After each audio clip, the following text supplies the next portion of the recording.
Então, meninos, boa tarde. Eu sou a Érica, eu sou bióloga do Laboratório de Sinalização Celular e pesquisadora associada ao Centro de Pesquisa em Obesidade e Comorbidades, que é coordenado pelo professor Lício Veloso. Então, todas sejam muito bem-vindas, especialmente a Aline, que nós convidamos. Vou falar um pouquinho só do projeto para você, Aline. Aqui no laboratório, né, e os laboratórios associados pesquisam, como você já deve ter sido informada pelas meninas, sobre obesidade e doenças associadas, né? E a maior parte das nossas pesquisas é financiada pela Fundação de Amparo à Pesquisa do Estado de São Paulo, que exige que a gente faça atividades de difusão, de educação e divulgação de ciência, né?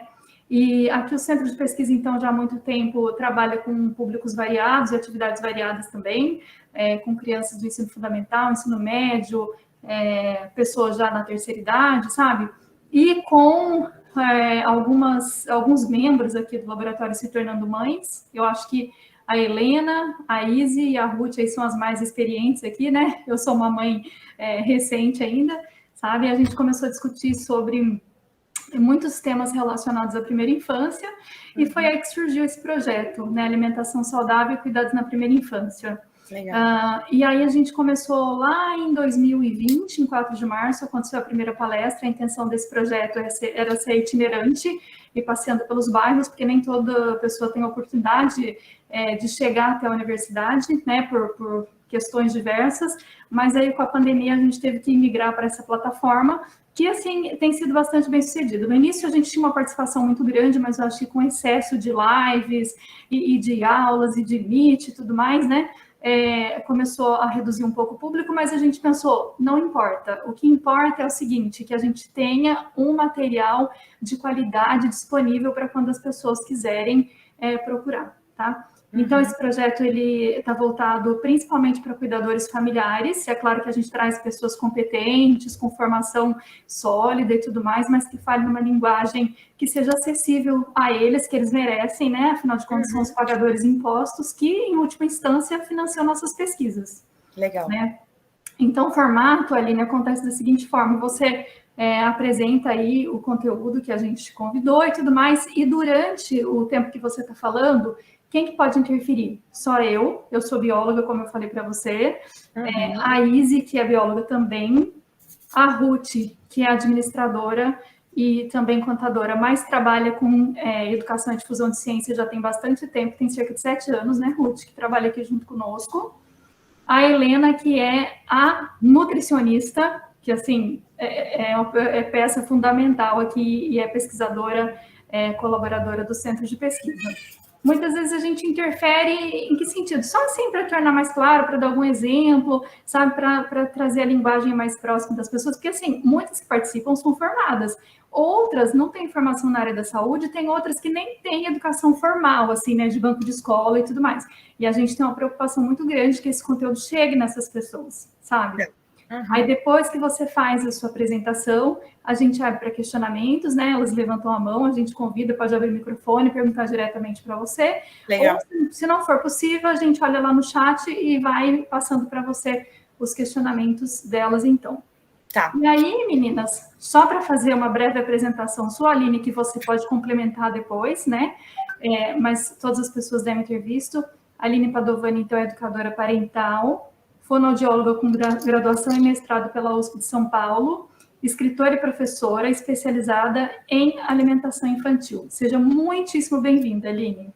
Muito obrigada, Érica. Estou muito feliz de estar aqui com vocês, de verdade. Nossa, que laboratório lindo! E que incrível estar falando e assim, estar trazendo esse conteúdo para vocês também. E poder dialogar, porque assim, acho que mais do que tudo eu queria deixar aberto, sabe? Eu não trouxe uma palestra extensa, eu trouxe mais ou menos 20 slides, que são slides que trazem assim o cerne da questão, entendeu? É o que a gente precisa dialogar. É o que a gente precisa dialogar. E aí, a partir disso, a gente fica à vontade. Eu estou bem acostumada a fazer a roda online com esse número de pessoas, então eu não me importo que me interrompa em nenhum momento, tá? Estou bem tranquila mesmo. Tá certo. O que mais me incomoda é não abrir o vídeo, mas vocês já estão com o vídeo aberto, então tá ótimo. Para mim, eu já estou super confortável. Eu queria, então, agradecer todo mundo que está aqui. Eu vou pedir um pouco a colaboração de vocês em alguns momentos da aula também. Vocês podem escrever no chat, tá? Vai ficar mais dinâmico assim, para a gente conseguir construir alguns raciocínios juntos. Então, olha só. Eu não vou conseguir ver o chat, né? Durante a aula, mas tudo bem, a gente dá um jeito aqui no que faz. O que eu trouxe para o nosso encontro de hoje? Por que alimentar uma criança é tão difícil e como que a gente faz para ajudá-la? Então, eu vou trazer a resposta para essas duas perguntas de uma forma bem sucinta, né? Não é resumida, porque é impossível eu falar muito o resumo, assim, eu gosto mesmo de costurar uma ideia junto com as pessoas que estão na aula junto comigo. Então, essa é a ideia, que a gente aqui juntos vá costurando um raciocínio para que a gente consiga entrar nesse diálogo, né? Esse diálogo gerativo. Então, vamos começar pensando por que a gente come, né? Por que a gente come? Tipo, por que eu como? Por que eu como? Né? Eu como porque eu tenho fome, ok, mas é só por isso? Né? É só porque a gente está com fome que a gente come? Ou a gente liga para a amiga e fala, e aí, vamos se encontrar, tomar um café, tomar um lanche, vem aqui almoçar na minha casa. Será que a gente está convidando ela para almoçar porque a gente quer comer só? Ou porque a gente sabe que o momento de comer juntos é um grande momento de socialização? Então, assim, a gente come por inúmeros motivos, né? Diversas outras razões que não apenas as nossas necessidades biológicas. E aí, quando a gente pensa no adulto, a gente fala, não, tudo bem, a gente come por isso, isso, isso.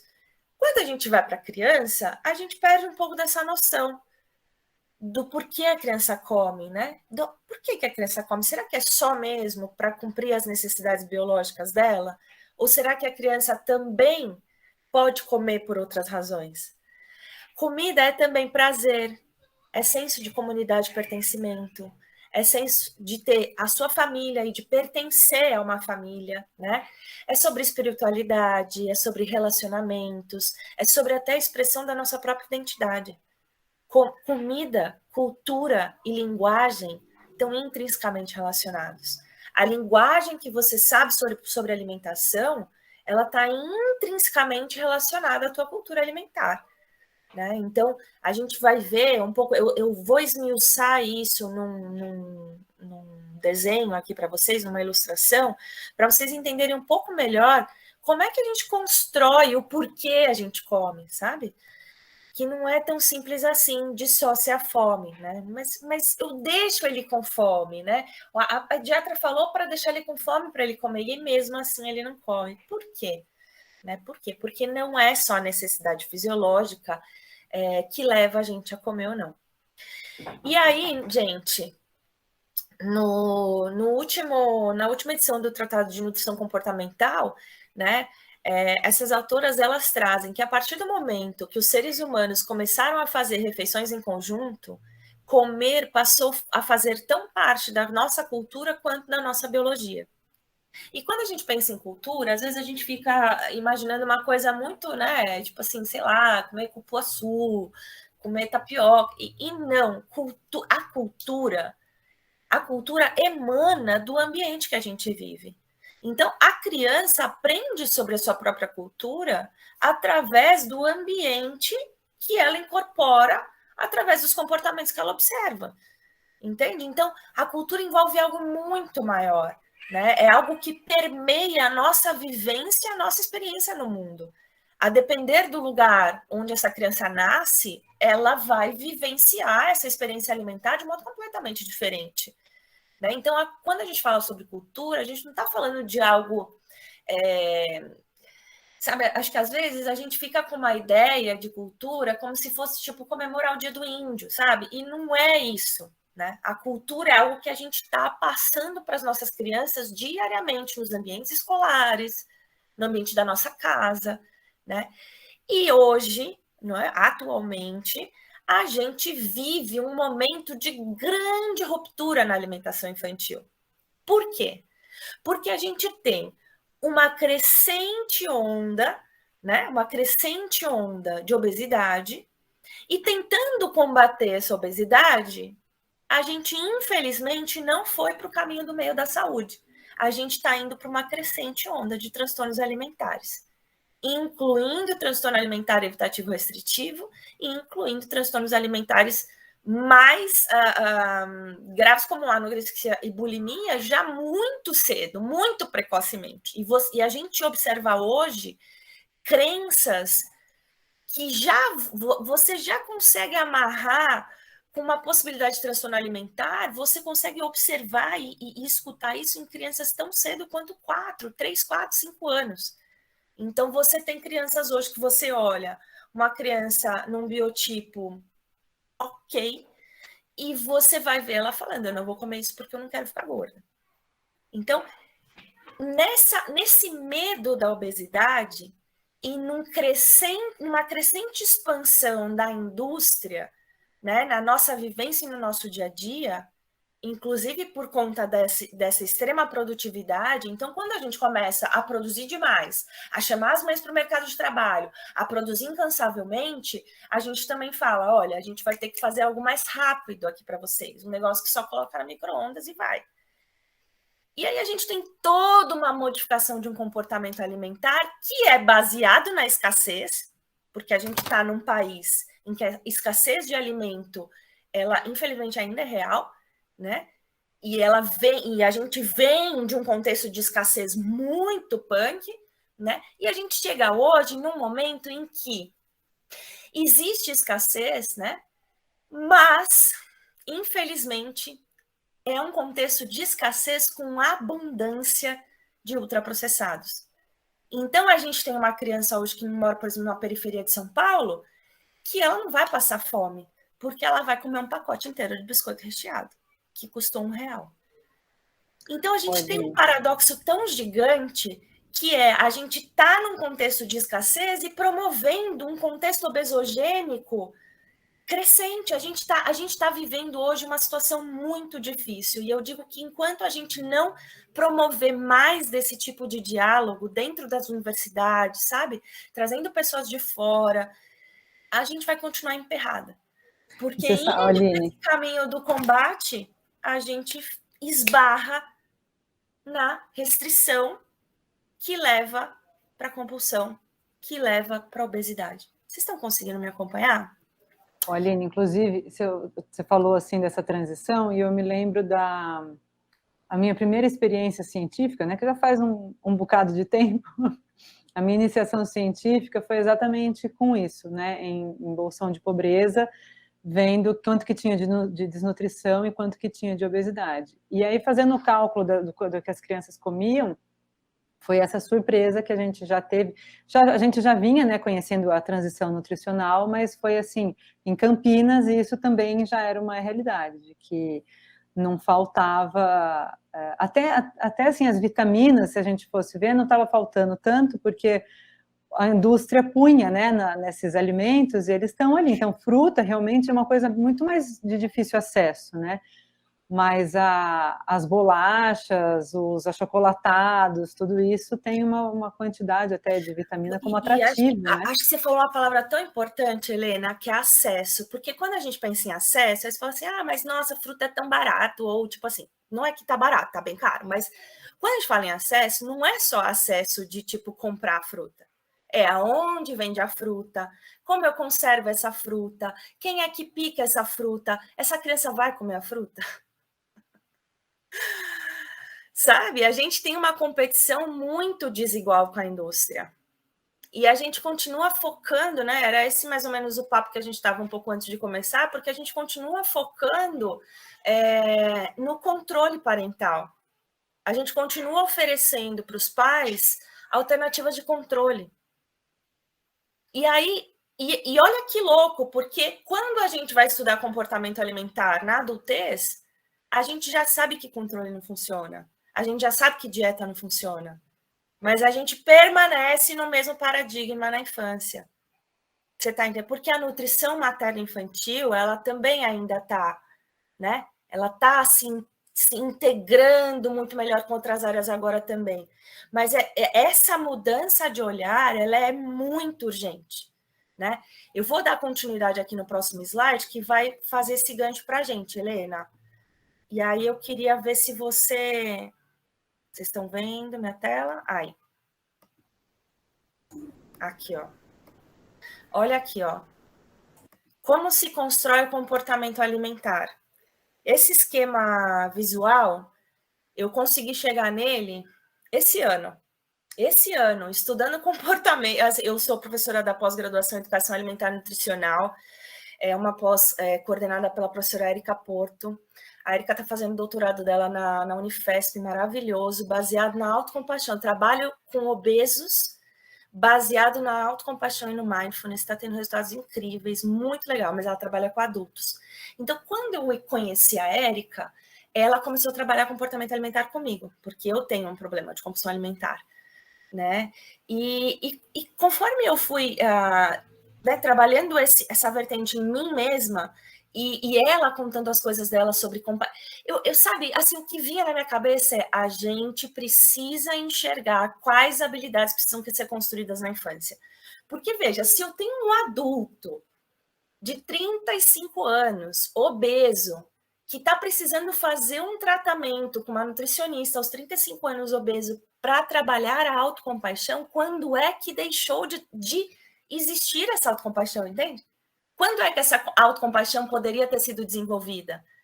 Por que a gente está esperando até lá para fazer um protocolo, entende? Então, e aí começou a pular em mim, assim, o que a gente precisa de verdade para construir o que a gente chama de comer normal?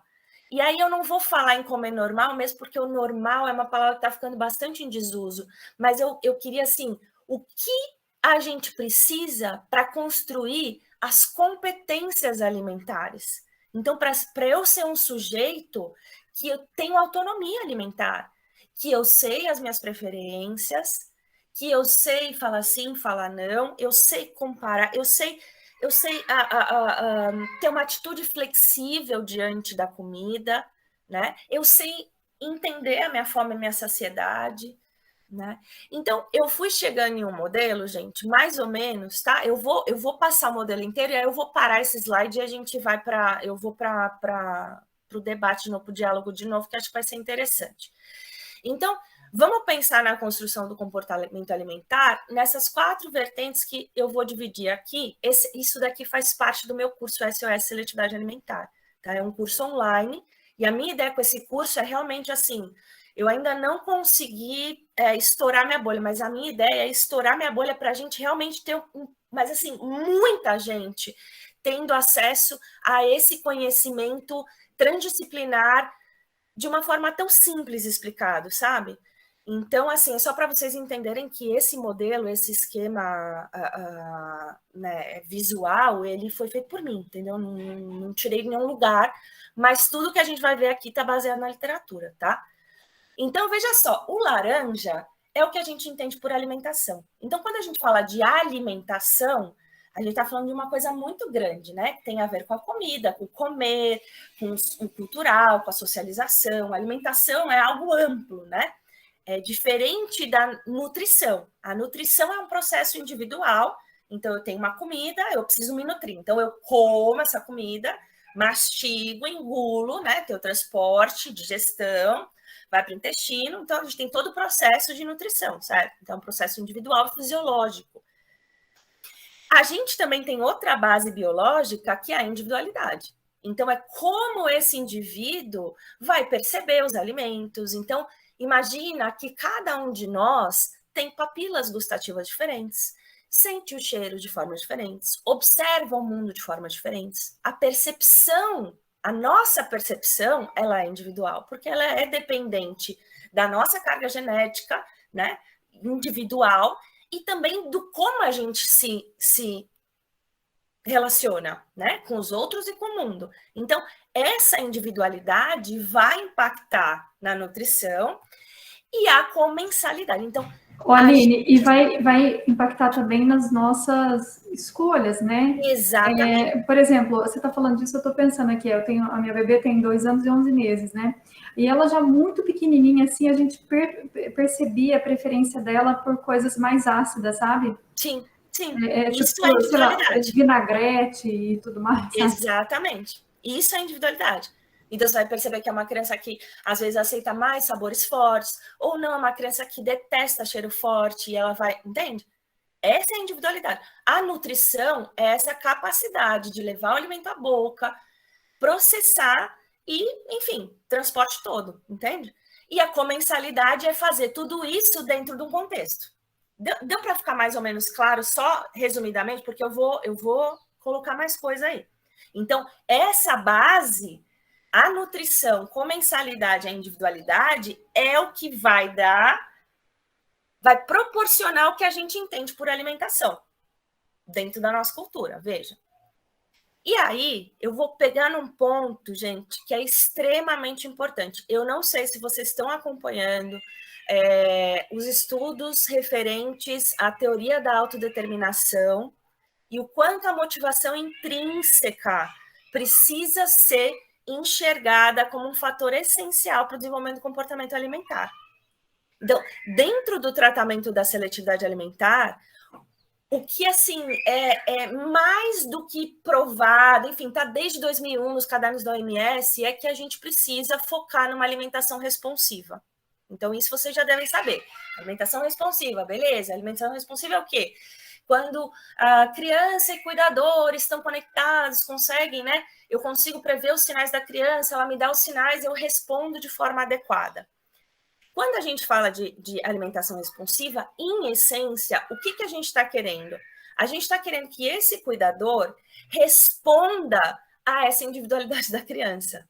Então, precisa ser uma comunicação, uma escuta muito ativa, porque ela não é uma escuta verbal.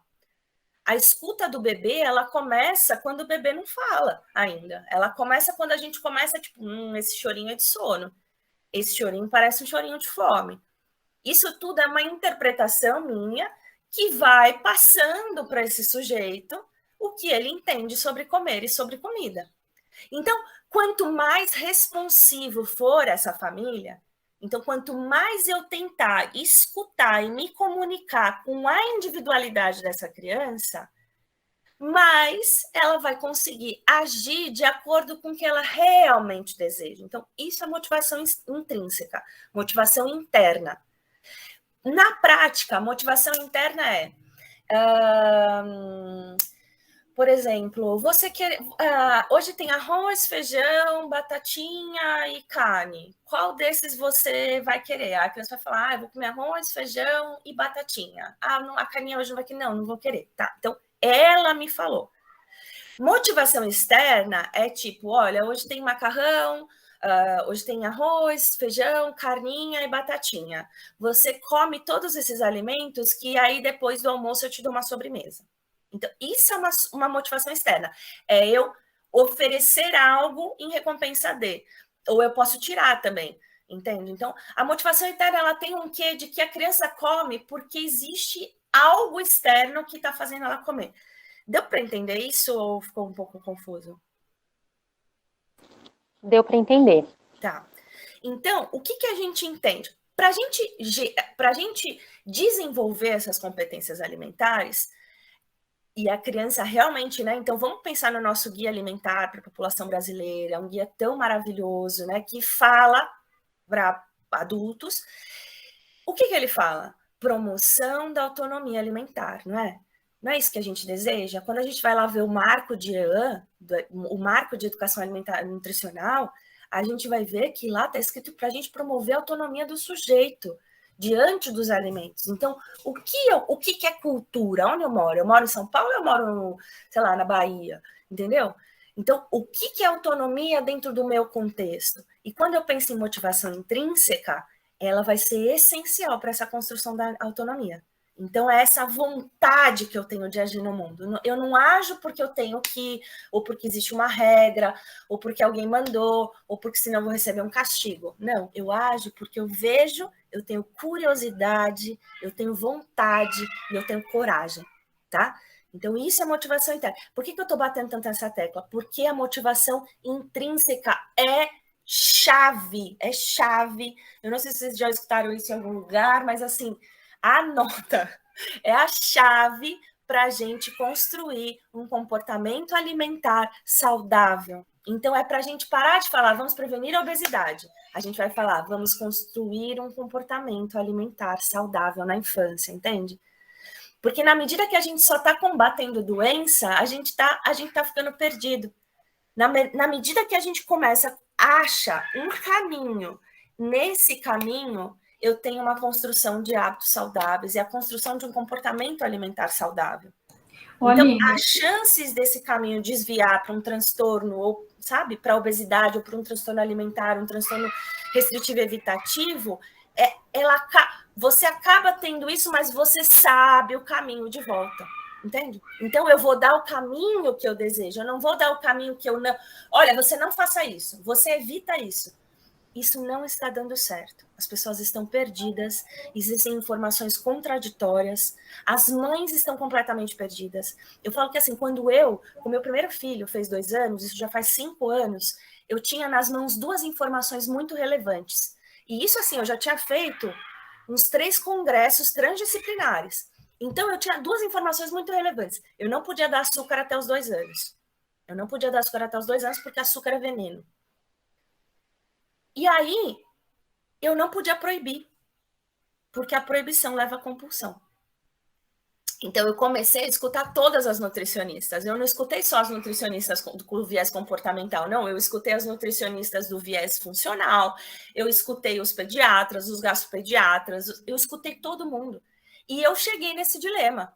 Se eu não posso proibir e eu não posso dar, o que eu faço então? Eu sinto e choro, porque em qualquer lugar que eu vou, tá lotado de doce, entende? Eu vou ficar em casa, vou trancar meu filho numa bolha. Não vai ter jeito. E isso me angustiava muito, e foi a partir desse momento que eu comecei a expandir minha busca por achar, sabe assim, o que a gente quer de verdade, entende? Qual é o caminho que a gente precisa mesmo construir transdisciplinarmente para a gente... Eu não quero só combater a obesidade, eu também não quero que essas crianças tenham transtorno nenhum, eu não quero que elas... Porque uma criança pequena que inicialmente não tinha predisposição à obesidade, e aí a gente acaba restringindo, ela pode acabar desenvolvendo uma compulsão e futuramente uma obesidade, entende? Então, a gente está num momento tão delicado, onde a gente tem resposta, a gente tem muitas respostas na literatura, tudo isso que eu estou trazendo para vocês não é invenção da minha cabeça, isso tudo é um compilado do que já existe na literatura.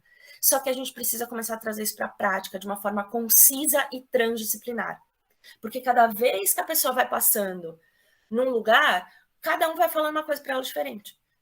E aí dentro de casa é muito confuso. E aí sabe o que eu faço como mãe? Ai, gente, dane-se. Pelo amor de Deus, só não enche minhas paciências. Entende? Porque cansa, gente. Maternar cansa, vocês sabem disso. E aí, olha que interessante. Aline, não, eu só ia comentar uma coisa com você. Você falando dessa questão da autonomia, né, da individualidade que a gente tem que estimular e promover na criança. Primeiro que para acontecer isso tem que ter um olhar muito atento dos pais, né, para fazer a leitura dessa criança, que nem você falou, não é dizer, não, tem isso, se você comer tudo, você vai comer aquilo depois. Não, mas ter um olhar atento para ver o que de fato aquela criança quer naquele momento, porque isso aí é um prenúncio da autonomia que ela pode desenvolver na vida adulta, né? Sim. E também é uma questão de respeito, né? De respeitar o outro. Por que você quer dar uma coisa que naquele momento ele não quer, e ao mesmo tempo é assim, tudo bem, é muito simples, é alimentação, mas isso pode se refletir com outras tantas coisas. Totalmente. Sabe? Por isso não é que nada a gente, simples, não. Por isso que a gente trouxe, a gente quis fazer esse curso. Você falou algo bem interessante no começo da palestra e tudo mais, né? Você falou assim, como que esse indivíduo de 35 anos deixou de ter compaixão, né? Quando que aconteceu isso? A gente pensou em trazer tudo que perpassasse a primeira infância, porque a gente sonha em ter adultos plenos nos seus mais diversos aspectos, não só na questão da alimentação, sabe? Mas em tudo que está relacionado à primeira infância, porque a gente sabe que muitas coisas que a pessoa tem lá na vida adulta começou ali na primeira infância mesmo, igual você está falando, né? Sim, e aí essas pessoas adultas, elas vão ter que olhar para a infância delas, né? Elas vão ter que olhar para a infância delas, para elas começarem a enxergar da onde vem esses padrões de comportamento também. E aí a motivação, então assim, olha só, o respeito que você falou, o respeito é uma das habilidades chaves para se desenvolver com os pais, porque não é fácil respeitar uma criança. Sabe, eu acho que uma das coisas que a gente também vive num paradigma que a Júlia, a gente vai ver isso no decorrer da aula, é normal desrespeitar uma criança, entendeu? A gente olha e você fala, nossa, eu já vi isso muitas vezes. E acaba que as pessoas, no geral, não acham esquisito, entende? Desrespeitar uma criança. Porque a gente tem na nossa cabeça os nossos traumas antigos, né? Do criança não tem que querer, criança tem que obedecer, não se joga comida fora. Só que a gente não ensina, né? Os pais não são ensinados, e isso que eu sempre bato na tecla, respeitar não é fácil, então eu preciso o quê? Mais do que a criança saber comer, eu preciso que esses pais saibam alimentar. A gente precisa enxergar como é que os pais vão entender como é que se alimenta uma criança, porque muitos desses pais não aprenderam a comer. Muitos desses pais não têm autonomia alimentar. Eles comem num modo survival, entende? Num modo sobrevivência. E não é bem assim, porque a gente vive num modelo de sociedade onde a gente é bombardeado com marketing a todo momento. Então, a gente acha que a gente está tomando decisão, mas tem um algoritmo tomando muita decisão pela gente também. Então, a chave, o ponto-chave para tudo isso é a motivação interna. É eu saber que eu quero agir no mundo. Eu quero agir no mundo. Então, eu vou mexer diretamente com o desejo, gente. O desejo parte de mim, tá? É o meu desejo de agir no mundo. E aí, olha que interessante, dando continuidade aqui, quando a gente vai ver a teoria da autodeterminação, como eu falei para vocês, a teoria da autodeterminação traz o quê? Que para o desenvolvimento da motivação interna, a gente precisa de 3 fatores. O primeiro dele é relacionamento, pertencimento. Aonde que a gente vai ver isso na alimentação? Na comensalidade. A outra questão é a competência. Então, o desenvolvimento de competências, ele ajuda na motivação. Eu vou ter desejo de agir no mundo, eu vou estar motivado para agir no mundo a partir do momento que eu quero desenvolver habilidades e competências. E quanto mais competente eu sou, mais eu quero agir. Entende? E a individualidade tem a ver com a autonomia. Então, esses 3 fatores, eles vêm com a teoria da autodeterminação, mostrando para a gente que, a partir desses 3, a gente pode construir a motivação interna do indivíduo. E olha que lindo a gente fazer esse paralelo com a alimentação. Então, dentro da comensalidade, eu vou desenvolver os relacionamentos. A criança se torna um comensal, ela não nasce comensal, ela vai se tornando um comensal. A comensalidade se desenvolve, entende? Então, esse aprofundamento do que a criança aprende que a gente precisa desenvolver melhor.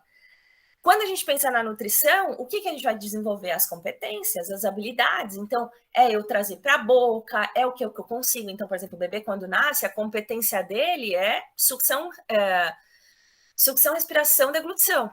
Né? Ele está numa sinergia sucção, respiração, deglutição, que é aquilo que ele sabe fazer. Conforme ele vai desenvolvendo novas habilidades que vão possibilitando com que ele desenvolva novas competências alimentares. Né? Então, à medida que o bebê e a criança se desenvolvem, ele é capaz de desenvolver novas competências também. E para que ele desenvolva a individualidade, eu vou precisar da autonomia. Eu não vou saber qual é a preferência da criança se eu realmente estiver fazendo tudo por ela. E aí eu não digo nem só, porque a gente tem é interessante, porque assim, eu estou trabalhando com alimentação infantil desde 2015, né? E desde então, eu organizei vários congressos transdisciplinares e pude observar esses diferentes olhares, sabe, para o mesmo tema, para o mesmíssimo tema. E é interessante porque, assim, quando a gente pensa em autonomia, a gente pensa na autonomia muitas vezes do bebê, da criança. Mas será que a gente está dando autonomia para os pais? Será que a gente está oferecendo oportunidade desses pais terem autonomia para tomar decisões no dia a dia, minuto a minuto, numa hora da refeição? Para que eles exerçam a individualidade familiar, sabe? Porque cada família vai ter um contexto cultural, ainda mais num país miscigenado como o nosso, entende? Então, por exemplo, na minha casa, tem mais massa, porque a minha família tem, né, essa vertente. Tem uma outra casa que vai ter comidas sírias, entende? Tem uma outra casa que vai ter. Então, a individualidade, ela mora nessas vertentes. Então, veja só como os 3 fatores que interferem na construção da motivação intrínseca, da motivação interna, eles casam com a base da construção do significado do que é comer. Então, o que eu digo é que a alimentação, isso sou eu que estou dizendo, tá? Isso está escrito em lugar nenhum. A alimentação é linguagem. O que acontece? A gente constrói um repertório alimentar. Então, o nosso cérebro vai aprendendo o que é comestível e o que não é, o que é duro, o que é azedo, o que é salgado, o que é doce, o que parece com o quê. Todo esse repertório que fica na nossa cabeça, que a gente desenvolve, esse é o nosso repertório alimentar. Então, o repertório alimentar da criança, ele vai ser dependente da construção de tudo isso. E se foi baseado na motivação interna, né? Então, qual é o significado para mim se eu construir tudo, né, tudo isso através de motivação interna? E qual que é o significado de tudo isso se eu construo a partir da motivação externa? O significado vai ser diferente. Eu como porque eu quero deixar minha mãe feliz, ou eu como porque eu tô com fome, porque eu tô com desejo, porque eu tô com vontade, porque eu quero socializar, porque eu quero experimentar, porque eu tô curioso, entende? Quais são os significados da alimentação? E aí, quando eu vou para cada um desses triângulos, eu vou enxergar dentro das necessidades humanas algumas necessidades que são inerentes a essas questões. Então, por exemplo, em relação à comensalidade, o que a gente tem na literatura? A necessidade de aceitação e importância. Então, eu não sei se vocês conhecem o trabalho de Adler, né, que é um dos autores, um dos psicólogos que tem o trabalho de Adler é muito importante para a disciplina positiva, né? E Adler, ele desenvolveu a psicologia individual. E dentro da psicologia individual, ele fala sobre a lógica pessoal, a nossa lógica de operar no mundo. Ele traz algumas questões bem importantes do tipo... a grande maioria dos nossos desafios vem dos relacionamentos interpessoais. Então, assim, eu me acho gorda porque eu me comparei com alguém, entendeu? Se eu não tenho ninguém ao meu redor para me comparar, eu não tenho essa percepção. Então, a nossa percepção, ela é dependente desses relacionamentos interpessoais, e ele considera, né, Adler considera que existe uma necessidade intrínseca de aceitação e importância para todos os indivíduos. Essa aceitação, ela é dada pelo senso de pertencimento, então eu entendo que eu pertenço a esse lugar. Me convidam para almoçar. Eu faço parte das refeições familiares, entende? A criança está na mesa. E a importância, ela é dada através do senso de colaboração. Então, ele fala do senso de importância, que é através do pertencimento, e de aceitação, que é através do pertencimento, e importância, que é dada pela colaboração com o outro. Então, o Adler, ele traz uma visão que é uma ruptura, na verdade, é uma dissociação entre o paradoxo da dominância, onde, tipo assim, eu preciso me relacionar porque eu preciso me satisfazer através do outro. Ele traz que não, muito pelo contrário. Inclusive, a criança pequena, ela é por si muito colaborativa, mas na medida que ela sofre interferências, né, do meio, ela vai começando a fazer para ganhar por volta. Então, se a educação, a forma como ela é educada e como a lógica pessoal de funcionar no mundo, né, é determinada, ela vai funcionar de outra forma. Então, eu faço isso porque eu vou montar a mesa porque eu me sinto pertencente e eu sei que todo mundo aqui está colaborando, né? O livrinho Tá na Hora do Papá, não sei se vocês conhecem os meus livrinhos, mas o livrinho infantil Tá na Hora do Papá, ele fala sobre isso. Ele é exatamente sobre relacionamentos. É sobre função na hora da refeição. É sobre todo, sabe assim, o que é comensalidade? Como que a gente desenvolve? Quem que compra? Quem que prepara? Muitas vezes a criança está desconectada de tudo isso, né?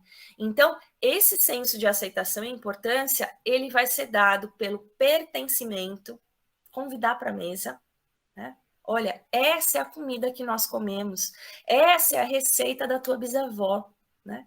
E a importância ela é dada através desse senso de colaboração. Colocar a mesa, tirar a mesa, ajudar a preparar uma comida, achar uma receita nova, qualquer coisa que integre essa criança no enorme número de etapas que envolve comer, tá? Quando a gente pensa em autonomia, olha aí, ó. Então, eu preciso ter poder de escolha. A nossa necessidade para a gente desenvolver a nossa individualidade é poder ter poder de escolha. E aí, muitas vezes, eu escuto assim, mas não comia nada quando eu era criança, e daí depois, quando eu cresci, eu comecei a comer. Não comia verdura nenhuma quando era criança, e depois que eu cresci, comecei a comer. Por que você começou a comer? Porque, assim, quando a gente vai investigar essas histórias mais a fundo, você vai ver que quando a gente é adulto, né, quando a gente atinge aí, mais depois dos 21 anos, você começa a ter uma clareza maior da forma como você quer operar no mundo e começa a ligar menos para o que as pessoas falam, entende? Então, a gente vai começar a exercer o nosso poder de escolha e, tipo, não ligo se você está olhando ou não. Não ligo o que você acha ou não. Não estou fazendo isso para agradar a minha mãe, entende? Então, a gente começa a se sentir mais livre para agir no mundo e ter poder de escolha e exercer a nossa autonomia. E aí, com esse salto cognitivo, eu começo a fazer decisões do tipo, isso é saudável, eu preciso comer, faz bem para a minha saúde.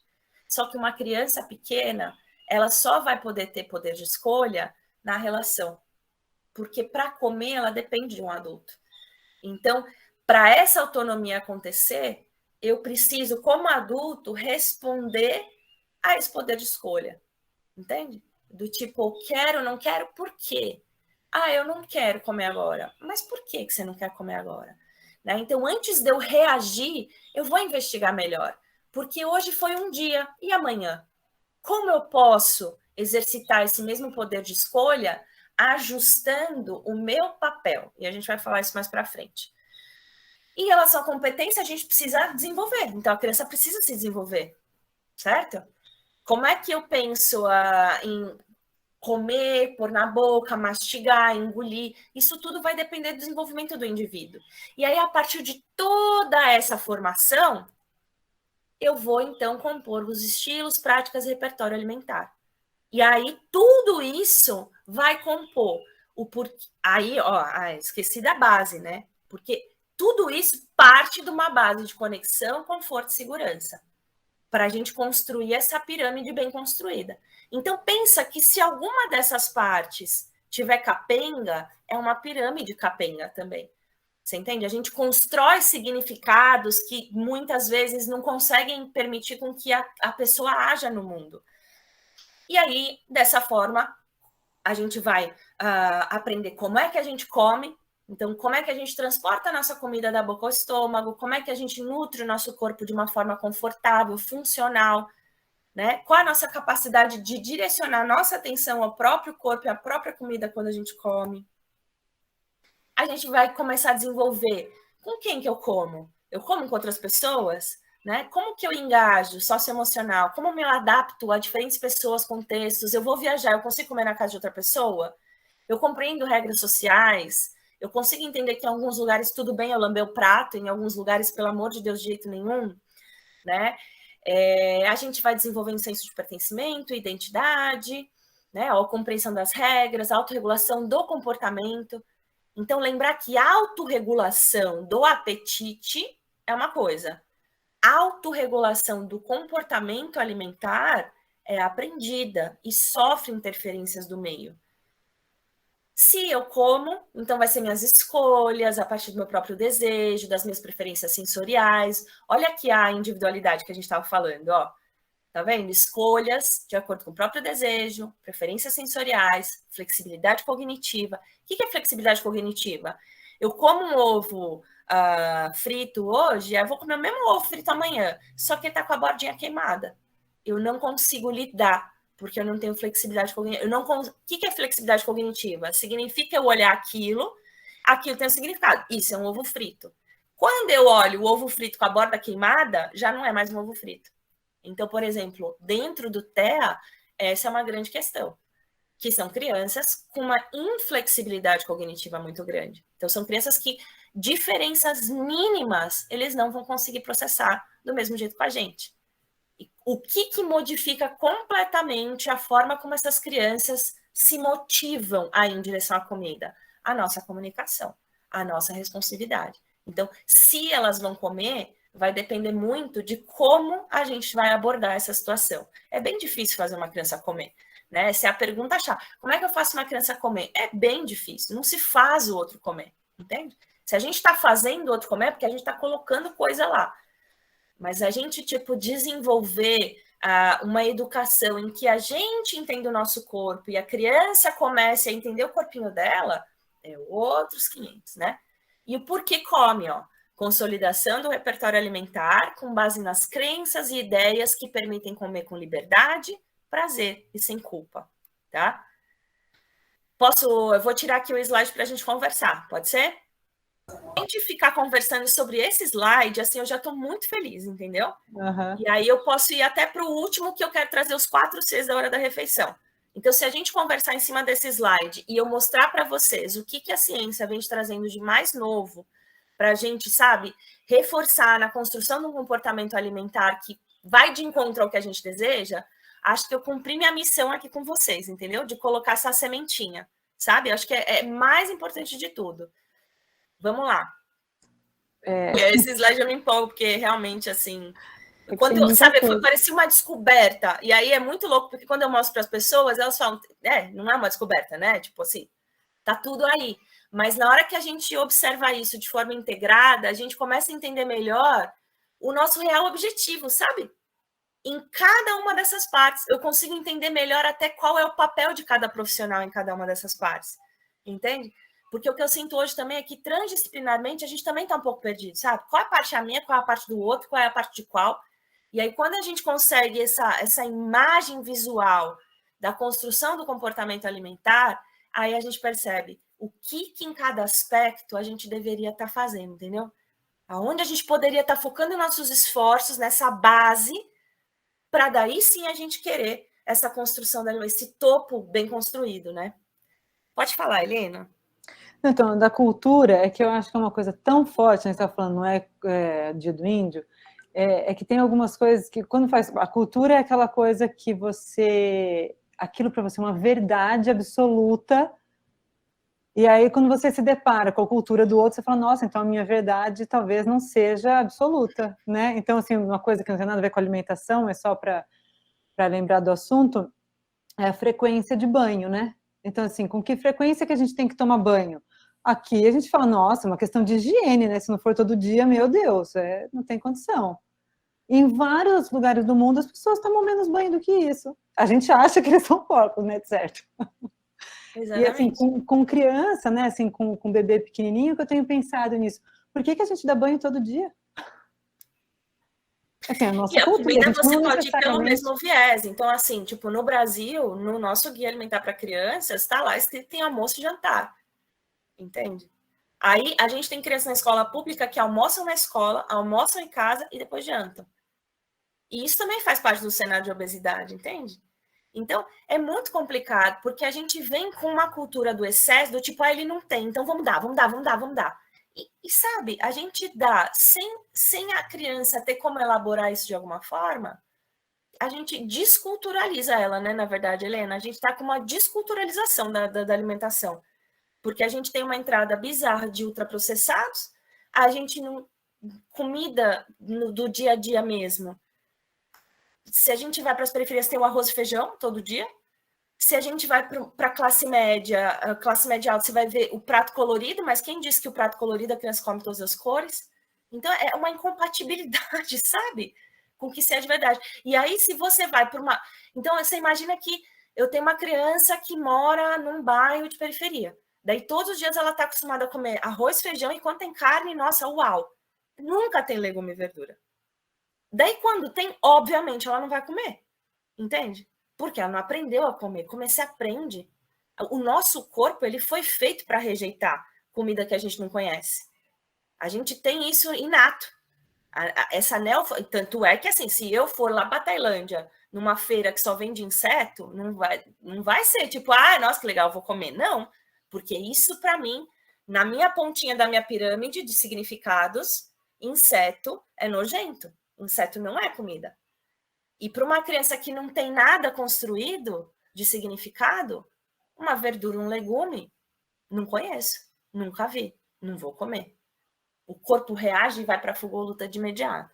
Então, e aí a gente vai num conceito muito bacana, que é de um outro autor que chama Fauerstein. Eu fiz um curso dele do Senac, eu achei incrível, que esse autor, ele fez o quê, Helena? Ele pegou um grupo de crianças da época da guerra e que foram, então assim, saíram do país de origem, né? E foram exilados, foram para outro país. Não vou saber direito ainda, mas acho que é a Áustria, Viena, sei lá.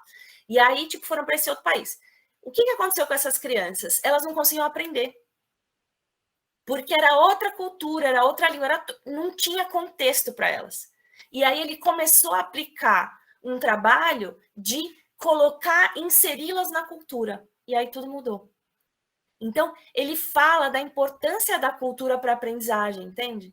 Então, ele traz tipo, os conceitos de Piaget junto com os conceitos de Vygotsky, mas, assim, muito reforçando o quanto a cultura... Deixa eu pegar o nome dele assim. Eu acho que é Fauerstein, o nome dele.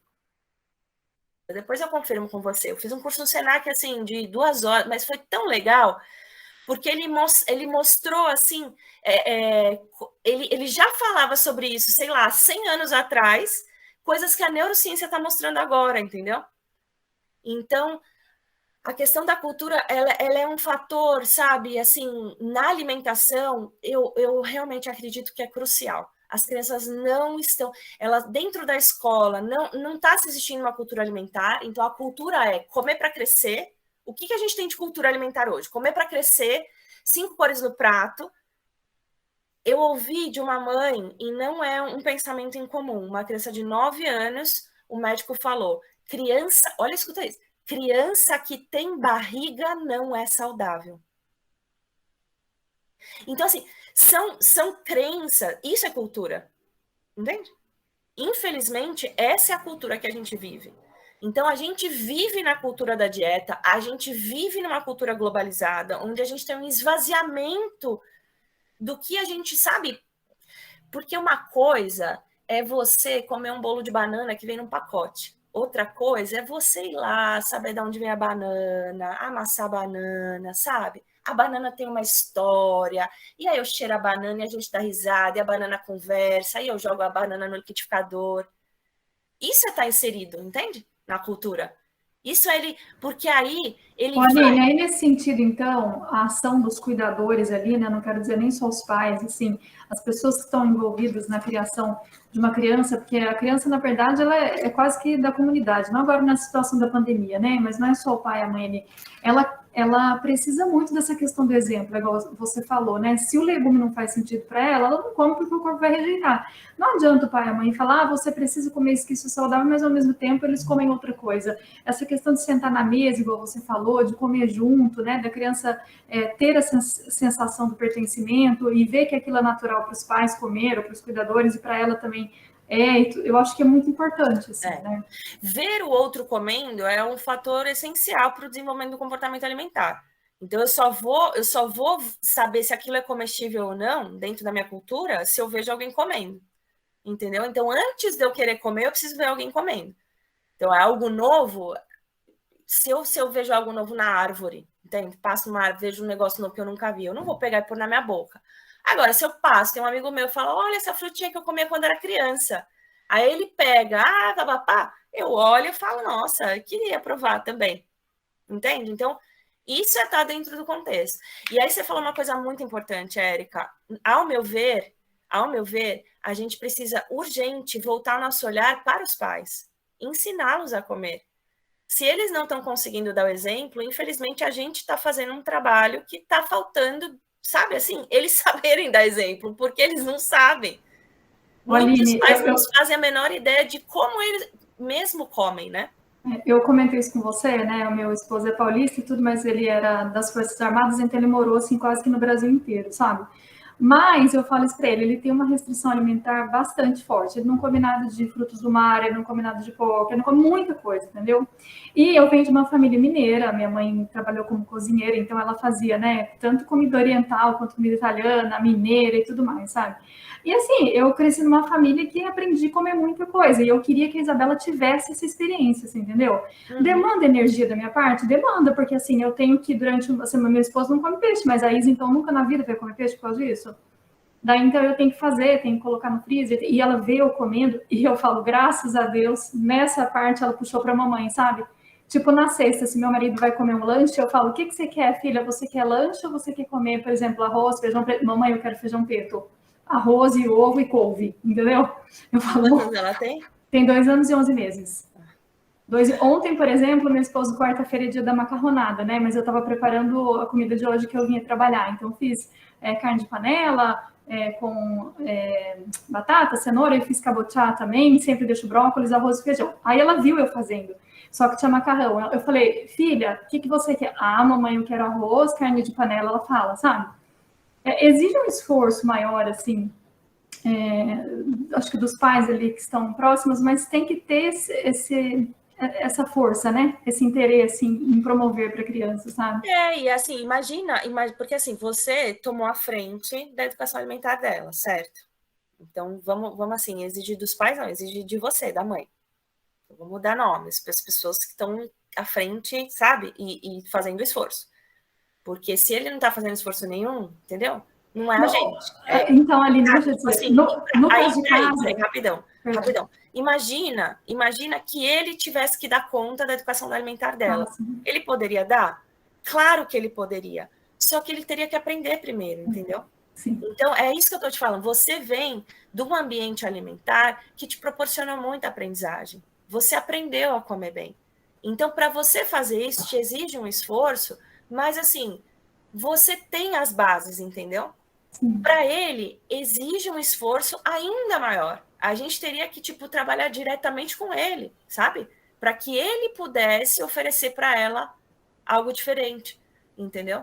Então, e tanto é que a maioria dos casos de seletividade alimentar, eu honestamente, assim, devo ter visto raríssimos que os pais não tinham, entendeu? Então, geralmente, a gente tem um caso de seletividade alimentar com outros casos seletivos na família. E você trouxe outra coisa também bem legal, eu já vou deixar você falar, Érica. Só para não esquecer, tá? Eu não sei se eu contei para vocês, mas eu sou TDAH. Então, eu tenho um negócio meio tipo... Parece que eu interrompo toda hora, mas se eu não falar na hora, eu esqueço. O que eu ia te falar da fazenda. Olha que interessante essa história que uma vez uma supervisão apareceu. A mesma coisa, a mãe tinha, né, uma história de ter morado na fazenda, ela, plantava, ela viu os pais dela plantando, sabe? Ela não tinha costume de comer carne, porque ela morava na fazenda, então, assim, carne não é toda hora que você abate um boi, entende? Então, assim, carne era um negócio muito, né, era um dia especial, então, ela teve toda essa experiência e hoje come super bem, e ela falou, poxa, e mesmo assim, meu filho é super seletivo, e aí foi contar do pai. E aí o pai extremamente seletivo também e tal. E aí eu fui investigar essa história melhor. E aí eu perguntei para ela, então ela falando da fazenda, e lá, então por que ela fica indignada, o filho dela não comer? Tá bom. E o pai? Ah, não, meu marido... Olha só, olha como a gente... essas coisas estão na cabeça da gente e a gente nem se dá conta. Ela falou, o meu marido estava numa situação melhor do que eu. Tinha até biscoito. Você entendeu? Então, a gente acredita nisso mesmo não acreditando. Tá na gente. Você entendeu? A situação dela era perfeita, na real, para aprendizagem alimentar. Ela teve uma infância maravilhosa para uma aprendizagem alimentar. Mas ela cresceu achando que a situação, né, de alguém como o marido dela era muito melhor que a dela. Ou seja, eu vou em busca disso. Mesmo sabendo hoje, racionalmente, que essa não é a solução, que muito pelo contrário. Que o fato dele ter biscoito na casa dele provavelmente interferiu no paladar dele também. Ah, com certeza. Você entendeu? Mas olha como a cabeça da gente tá, assim, a gente tá condicionado ao sistema operacional onde a gente vive, entendeu? Viu, Aline? Então, o meu esposo, ele, desde que eu voltei a trabalhar, ele já tinha 7 meses, né? Eu acho que eu jamais teria embarcado numa aventura tão grande dessa de ter uma criança sem ter um parceiro que lutasse ombro a ombro, né? Sim. E aí, desde os 7 meses, é ele que cuida dela. Então, a Isa tá lá agora, nesse momento, junto com o papai e tudo. Mas você sabe que ele tinha uma restrição tão forte que vem da infância, que tinha coisas que eu fazia que ele não provava. E esses dias, a gente fez 6 anos de casado, sabe? Próximo de 6 anos, eu fiz um frango assado que a Isabela ama, assim, tudo mais. Eu falei, e ele só come peito de frango uma vez na vida e outra na sei lá quando, assim, entendeu? Eu tinha feito sobrecoxa. Eu falei, você não vai nem provar? Aí ele falou, hoje eu vou, quase 6 anos. Nossa, amor, é gostoso isso, né? Então, assim, ao longo desses 6 anos, ele aprendeu a comer muita coisa também que nem passava, sabe? No repertório alimentar dele, tipo, cogumelo que a gente compra fresco, esses moyashi, né? Que é aquele broto de feijão. Eu sou bióloga, eu não sou nutricionista, mas eu fui introduzindo uma série de coisas, assim, sabe? Que ele foi aprendendo a comer e aprendendo a fazer também, ainda que tenha uma restrição bem grande, né? Mas... E aí, conforme ele vai aprendendo a comer, ele mesmo, entendeu? Conforme ele vai aprendendo a comer, ele vai começando a entender como é que se aprende a comer. Então, a gente vai... E aí vem a questão da autocompaixão e da compaixão também, você vê? Porque quando eu vou atender uma criança com seletividade alimentar, se eu não... Hoje em dia, Érica, eu não consigo... Eu atendi um tempo em consultório, diretamente a criança. Eu acredito no atendimento fonoaudiológico, acho que tem criança que realmente precisa. Mas quando vem o caso, tipo, estou com um problema de seletividade alimentar ou uma dificuldade alimentar, preciso de ajuda. Nesse primeiro momento, eu passo, às vezes, meses só com os pais. Porque eles vão aprender a se autorregular. Primeiro de tudo, eu preciso saber me autorregular. Como é que eu vou ajudar uma criança a se autorregular se nem eu sei me autorregular? Como é que eu entendo minha fome? Entende? Como que eu supro minha fome? E acho que uma grande questão da obesidade também é a gente tratar essa questão dos alimentos como assim, então... mas ela repete 2 vezes. Deixa repetir a comida, porque tem que comer a comida. Né? Se não comer o suficiente, ela vai ficar beliscando o dia inteiro também. Então, que tipo de alimento está sendo oferecido, a quantidade está sendo oferecida, tudo isso impacta muito, assim, com a cultura e as crenças desses pais que são muito ligadas à dieta. Então, assim, a mãe, o pai, a mãe, eles vão falar, mas ela repete 3 vezes, né? Tá, e assim, o que ela repete, né? Como é que tá isso? Ela repete 3 vezes um pacote de biscoito? É o que tá repetindo, né? Como é que eu tô construindo isso? Como é que eu tô entendendo a fome dessa criança? Eu vou dar mais um exemplo só para a gente falar sobre a fome, que acho que é um ponto bem interessante que ajuda no dia a dia também. Então, às vezes a gente fala assim, até tinha falado, né? Deixa a criança com fome, não adianta, porque não é só fome, certo?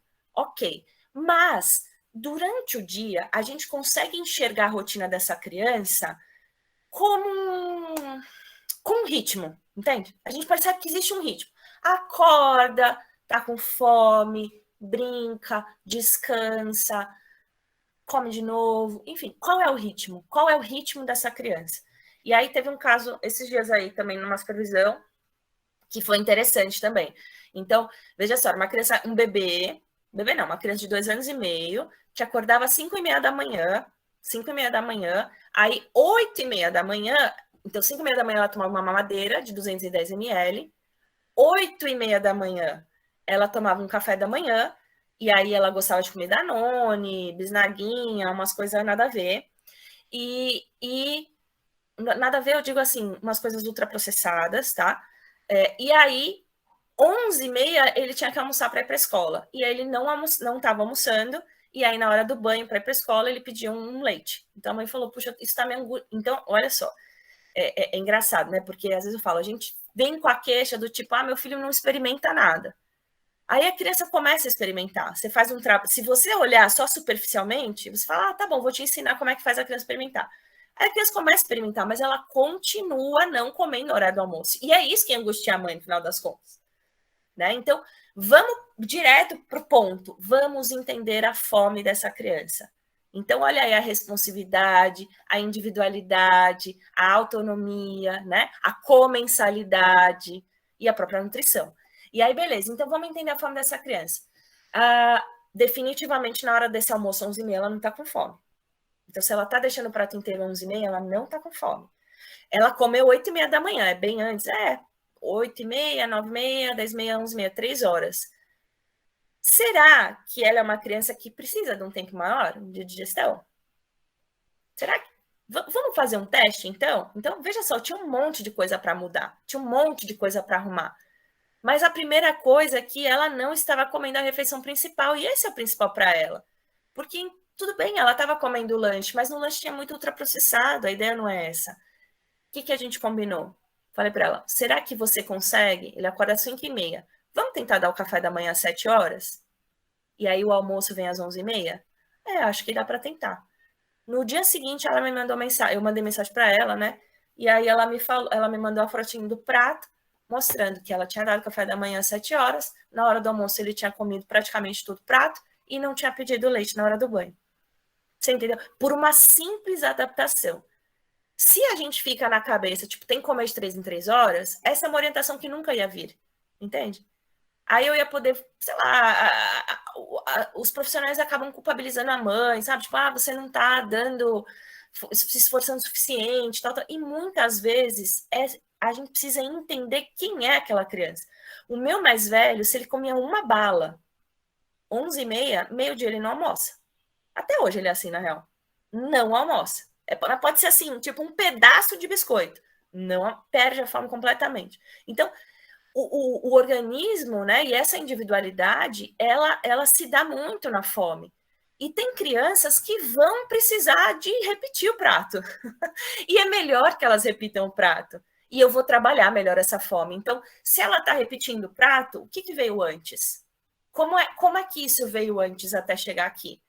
Eu vou entender melhor essa fome dela durante todo o dia para eu enxergar o que eu posso de verdade. O que dá para eu fazer, né? Porque eu não consigo fazer por ela se eu quiser manter a individualidade. Eu preciso fazer a minha parte do combinado.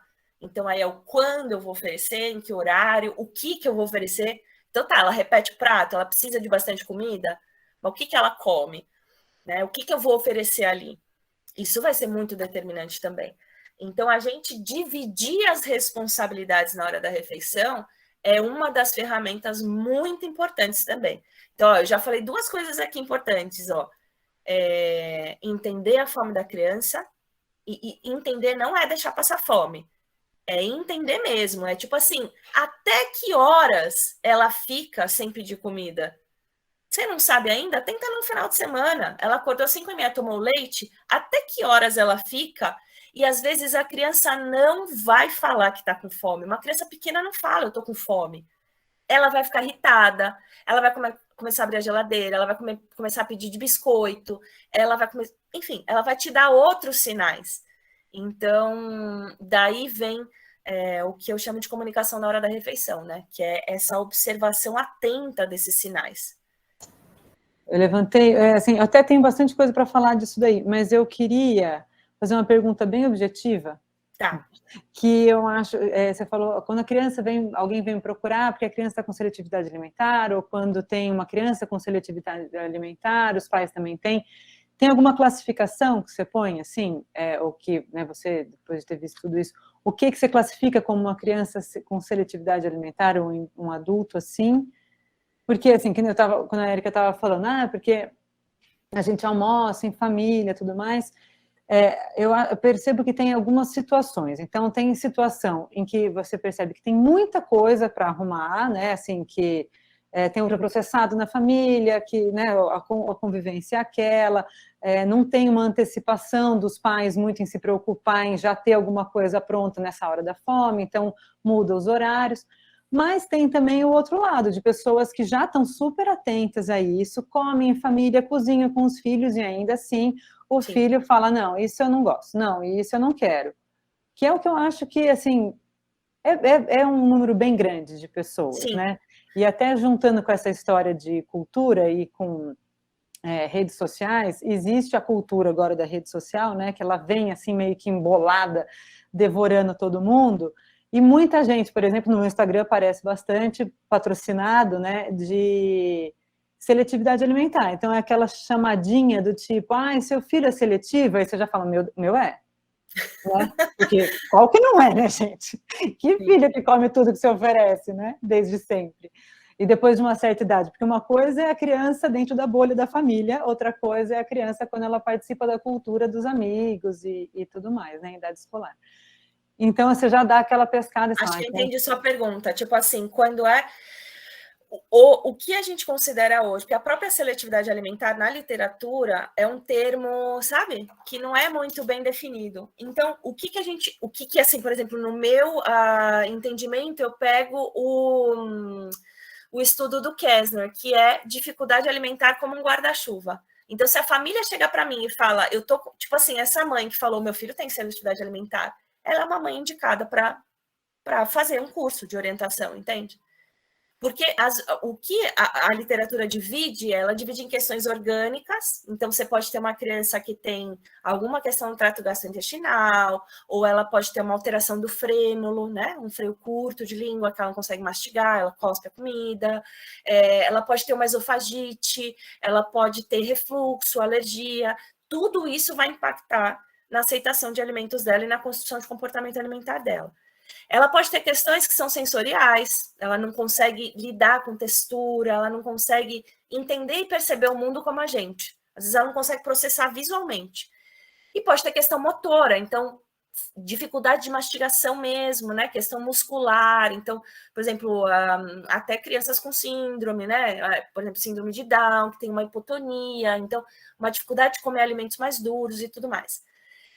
Qualquer uma dessas questões, elas vão esbarrar em comportamento e emoção. Entendeu? Quando a gente vai para a literatura separa, ela coloca problemas orgânicos e problemas comportamentais em sacos diferentes. Eu não acredito. Eu acredito que qualquer dificuldade alimentar tem um componente comportamental e emocional junto, entende? E partindo desse princípio, a gente vai atuar na seletividade alimentar de uma forma muito similar, seja ela uma dificuldade alimentar ou uma seletividade, a grande diferença vai ser a evolução do paciente, entendeu? Então, quanto menor, quanto mais bebê, mais fácil. Quanto menos questões orgânicas, motoras e sensoriais envolvidas, mais fácil. Então, se você percebe que, por exemplo, é uma criança de 2 anos que não mastiga, mas muitas vezes ela não mastiga porque ela não nem aprendeu a comer. Ela não aceita nem alimentos duros na boca dela. A partir do momento que você faz toda uma organização comportamental, você começa a perceber que ela vai mastigar. E eu não fiz nenhum trabalho de fono com ela. Entende? Ela simplesmente começou a levar para a boca começou a receber estímulo, o estímulo começou a ir para o cérebro, que começou a mandar ação motora. Entendeu? Você está falando isso, eu lembrei de uma aula do seu curso que você deixou disponível aí, e tinha o depoimento de uma mãe falando que não consegue comer a manteiga pela textura. Sim. De... Então, aí é uma questão mais... É nisso aí que você diz de ser uma mistura de sensorial, né, de fisiológico com emocional, porque é alguma associação que ela tem. Sim. E sensorial, a percepção, a gente percebe o ambiente sensorial e emocional ao mesmo tempo. Não tem distinção. Você percebe ao mesmo tempo. Você sente sensorialmente e sente emocionalmente. Então, se eu sinto, eu sei se é bom ou ruim, já. Entende? Se eu sinto, eu já tenho desconforto ou não. Então, a percepção sensorial, ela vem já com uma emoção. Eu não tenho como dissociar, entendeu? E eu não tenho como dissociar o comportamento de qualquer dificuldade, porque a dificuldade vem por uma dificuldade de comportamento. Na verdade, o paciente vem do seu consultório pela dificuldade de comportamento. Aí você vai investigar, tem uma causa orgânica. Mas você resolve a causa orgânica, a dificuldade alimentar, ela não se resolve. Por quê? Porque tem todo o emaranhado de comportamento aí, né? E o grande, né, assim, a minha vertente de trabalho é em relação à comunicação. Então, esses pais vão aprender a se comunicar melhor, eles vão aprender como é que se aprende a comer, sabe? Como que aprende a comer? Se eu preciso dar chance, eu preciso entender. A individualidade, ela vai pegar muito nisso, Helena. Então, tipo assim, você percebe que ela não gosta de manteiga. Mas será que ela não gosta de manteiga ou ela não gosta de manteiga fresca? Será que a manteiga frita, tudo bem?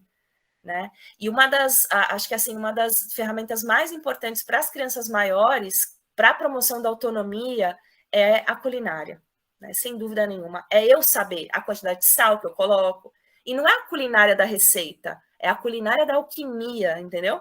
É a combinação dos ingredientes para chegar numa textura, num sabor, num cheiro que eu tolero, que eu gosto, sabe?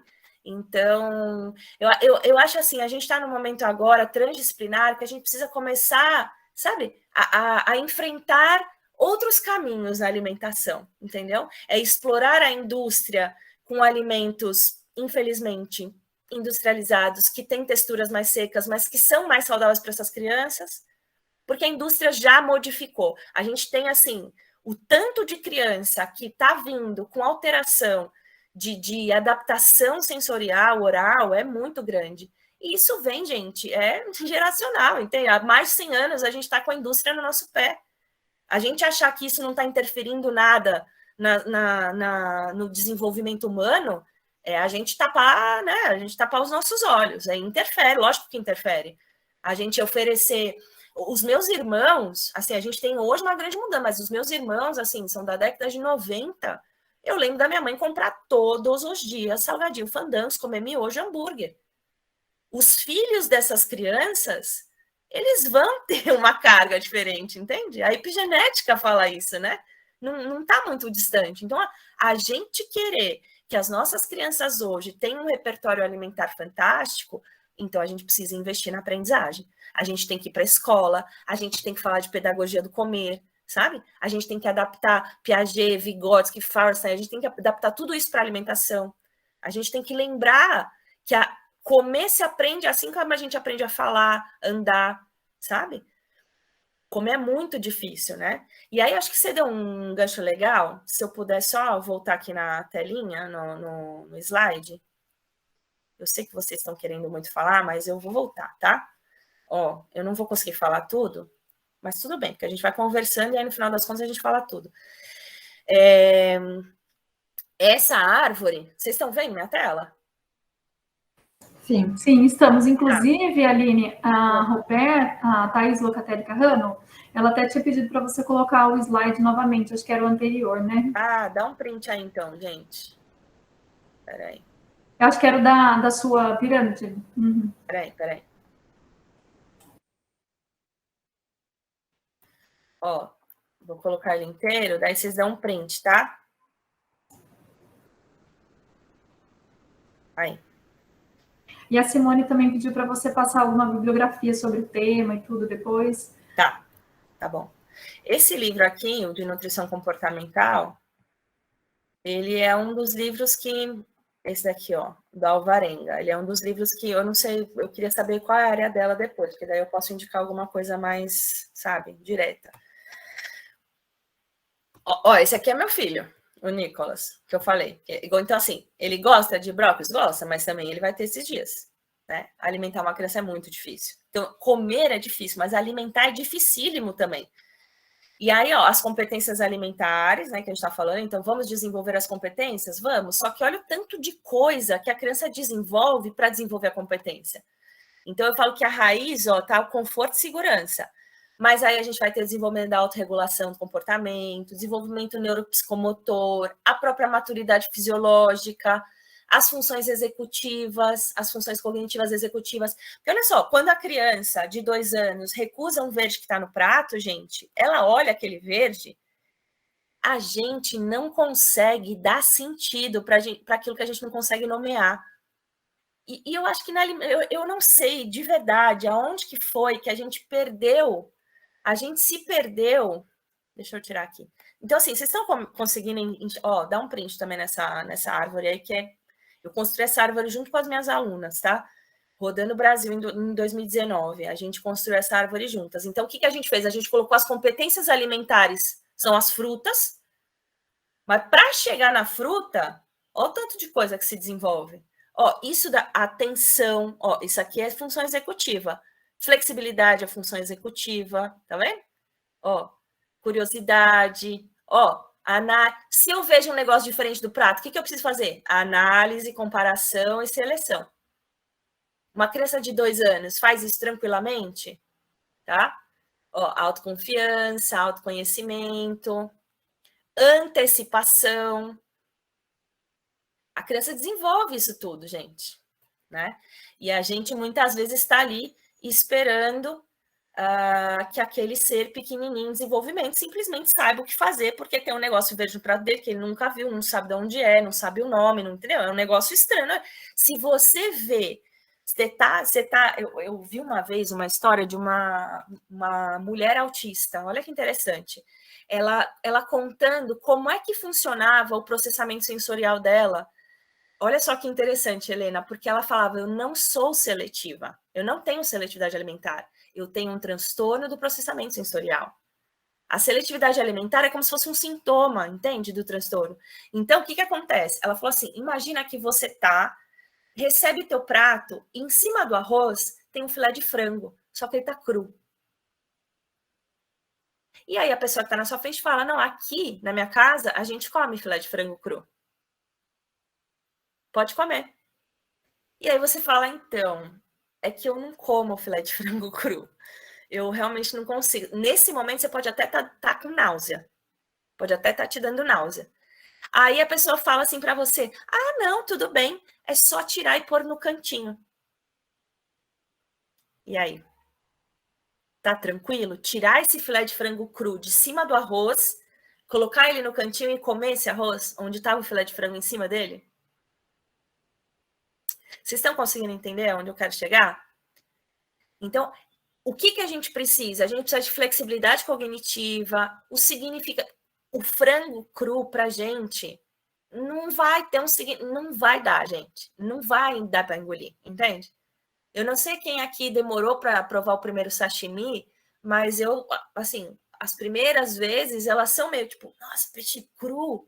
Não é uma coisa que eu cresci comendo. Eu aprendi a comer depois de adulta. E para mim foi, sabe, tipo, meio, será? E aquilo vem na sua boca meio, né? Você não sabe muito bem como mastigar, você não sabe muito bem o que fazer. Olha quanta Isso porque você já se propôs a comer, né? Isso quando você já se propôs a comer, motivação aí intrínseca. Tem tudo isso, né? Aí a motivação extrínseca, com você adulto, já é outros 500. Não é igual criança, que você faz barganha e tal. Aí você me fala, Aline, se você comer esse frango cru, eu te dou R$1 milhão. Olha, eu vou pensar direito, mesmo assim. Você tá entendendo? Porque na minha cabeça, o frango cru, aquele cheiro, aí eu já penso em salmonela, eu já penso em, sabe, eu já penso em, já penso na textura. Essa comparação com o frango é muito boa, porque a gente compara com inseto, por exemplo, né? Mas a do frango, ele é comida. Mas não daquele jeito. Então, como é muito sutil mesmo, né? Essa diferença. Muito. E como o Nem por R$1 milhão, viu, Aline? Eu já tô com náusea aqui, ó, você falar. Pois é. E como o nojo é generalizável. Então, quando ela olha aquele verde na comida e você tira o verde de lá, tem criança que vai generalizar, aquilo ficou com gosto, com cheiro, com sei lá o que, entende? Ela não vai conseguir comer porque é como se você tivesse tirado o frango cru do arroz. O cheiro do frango cru tá lá ainda.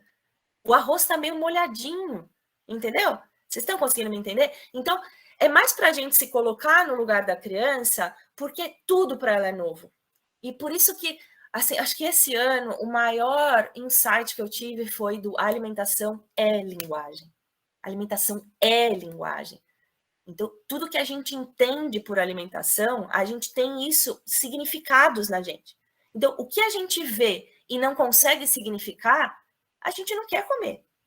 Eu não sei em qual caixinha eu coloco na caixinha do comestível ou do não comestível. Ela não está na caixinha da preferência. Eu olho e não consigo associar com nada. Eu não consigo comparar com nada que eu conheço.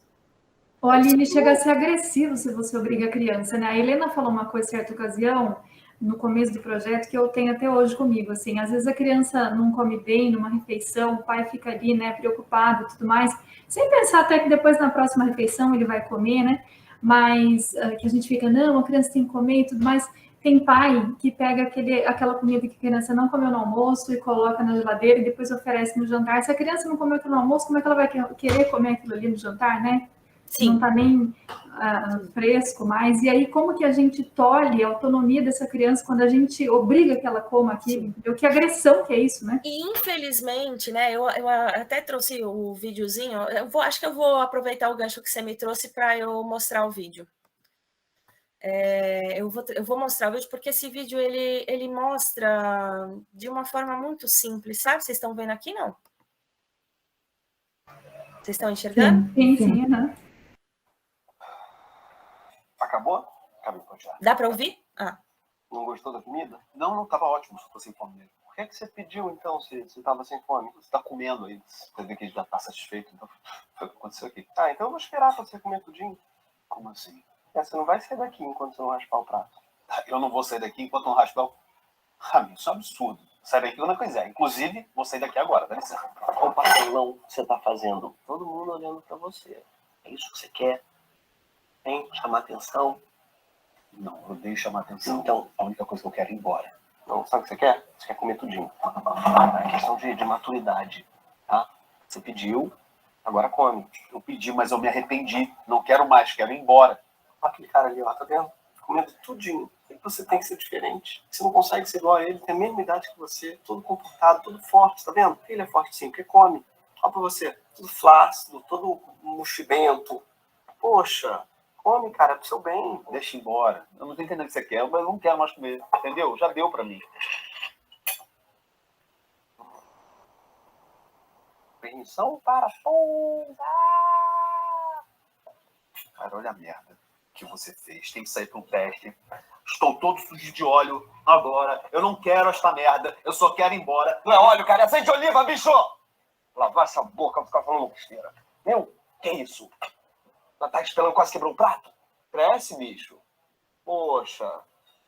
Tudo com o maior carinho aqui a gente fez pra você. Amigo, olha só o que você fez. Não, tudo bem também. Cara, você me sujou todo. Como que eu vou sair agora? Tô com azeite de oliva aqui. Não é óleo, azeite de oliva. Eu vou comer tudo sozinho, então. Eu não também. Tá todo. Não adianta nem me pedir que eu não vou dar, não. Isso tá bom demais. Não vai sobrar nada pra você. Não vai sobrar nadinha pro cliente. Posso ir embora? Deixa eu ir embora, só quero ir embora. Bom, mas me dá então um lá. Se eu cantar lá, posso ir embora. Pode. Sol lá. Engole. Engole tudo, sem choro, vai. Engoliu. Ação.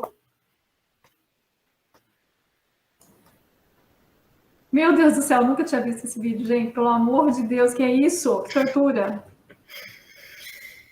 E aí? Quanto que a gente já não viu e já não sofreu isso, né? Também.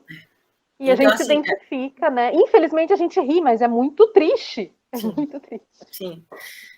Eu já assisti tantas vezes que eu já não consigo mais rir, mas não consigo mais rir. Então, sabe assim? Não, eu não ri, não. Me deu aflição, gente. Eu não ri em parte nenhuma. Me deu muita aflição. Não, mas é porque às vezes a gente ri de nervoso, sabe? Assim, uma coisa que vocês trouxeram o gancho para até passar o vídeo, e a gente falou no começo também, é o quanto a violência, a criança é naturalizada. Então, a gente não fala hoje de violência na hora da refeição, mas as crianças estão sendo violentadas, entende? A gente tem hoje estudos muito relevantes da ciência do trauma. A neurologia vem desenvolvendo um estudo belíssimo sobre a ciência do trauma, mostrando o quanto os afetos, eles formam como se fosse colas nessas conexões neurais que fazem com que a gente fique repetindo essas ações traumáticas durante toda a nossa vida. A gente continua reagindo da mesma forma que a gente reagiu lá na infância a situações hoje. E aí eu chego num ponto importantíssimo, que é: os pais obrigam as crianças a comer porque eles foram obrigados, foi isso que eles aprenderam. Eles não sabem fazer de outra forma. É urgente que a gente olhe para os pais com mais atenção. Os pais estão muito perdidos. Eles estão precisando de ajuda. Eu vou passar até assim para a gente... Vamos concordar que a nutrição é importante, mas o desenvolvimento também é importante. Então, a nutrição ajuda no desenvolvimento da criança e o desenvolvimento vai ter um grande impacto na nutrição. Uma criança que se desenvolve melhor, ela vai ter uma capacidade de se nutrir de diferentes alimentos. E quando a gente fala de desenvolvimento, a gente não está falando só de mastigação. A gente está falando de autorregulação, maturidade renal e digestiva, maturidade neuromotora. integração sensorial, funções cognitivas, habilidades psicossociais, que são relativas ao significado, ao que a criança entende do mundo, entende? O desenvolvimento socioemocional, como ela interage, se comunica, se relaciona com os outros na hora da refeição. Na hora da refeição, existem 2 papéis que são distintos.